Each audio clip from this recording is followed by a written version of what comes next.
කැලෑව මැද සැඟවී ඇති මේ අද්භූත නිවස පිටතින් පෙනෙන්නේ පාළු වී ගිය පැරණි මන්දිරයක් ලෙසයි. නමුත් ඇතුළත තවත් භයානක ලෝකයක් ජීවමාන වෙමින් පවතිනවා.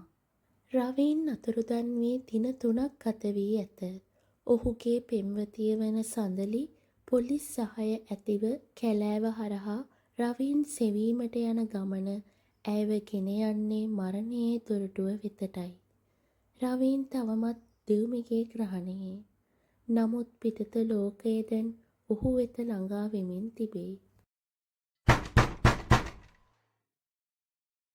දෙව්මි, මේ ශබ්දය ඇහෙන්නේ නැද්ද? කවුරු හරි එළියේ ඉන්නවා. මාව හොයාගෙන සඳලි ඇවිත් මට යන්න දෙන්න. ඔයා දකින ඒ ආගන්තුකයන්ට කවදාවත් මේ නිවස ඇතුළට එන්න බැහැ රවීන්. මේ නිවස තියෙන්නේ කාලයෙන් පිටතයි. ඔවුන්ට පෙනෙන්නේ මඩගොහුරු සහ වල් වැදුණු කැලෑවක් විතරයි. මේ චිත්‍ර, මේවායේ ඉන්න මිනිස්සුන්ගේ ඇඳුම්, මේ වගේ පෙනුම, මේවා වර්තමානයට අයිති දේවල් නෙවෙයි නේද? කවුද මේ අය? මේ ඉන්නේ 1990 දී අතුරුදහන් වන කලාකරුවා. මේ ඉන්නේ 2005 දී නැති වුණ කෝටිපතියා. ඔයා දන්නවද රවි? ඔවුන් හැමෝම කළේ එකම දේ.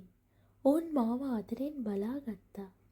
ඒත් මට ඕන උනේ ආදරයක් නෙවෙයි. මට ඕන උනේ සදාකාලිකව ජීවත් වෙන්න. ඔයා තමයි ඒ අතරින් අලුත්ම කෙනා රවි.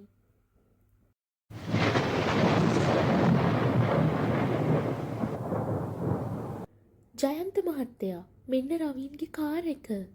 මෙතන වැටක් තියෙනවා. ඒ කියන්නේ ඔහු මෙතනට ඇවිත්. ඒත් මේ වටේම හරි අමුතුයි. බල්ලන් පවා මේ පැත්තට එන්න බය වගේ. සඳලි මෙනෙවිය. සිටියමේ හැටියට මෙතන නිවසක් තියෙන්න ඕනේ. ඒත් ඇස් දෙකට පේන්නේ කැලෑවක් විතරයි. මේක ඉතාමත් අద్භූත කාරණාවක්. පරණ වාර්තා අනුව මේ අවටින් අතුරුදන් වන මිනිස්සුන්ගේ වාහන ගොඩාක් හම්බ වෙලා තියෙනවා. කවුරු හරි මේ වනාන්තරයේ තියෙන අద్භූත මායාවකට මිනිස්සුන්ව හිර කරනවා.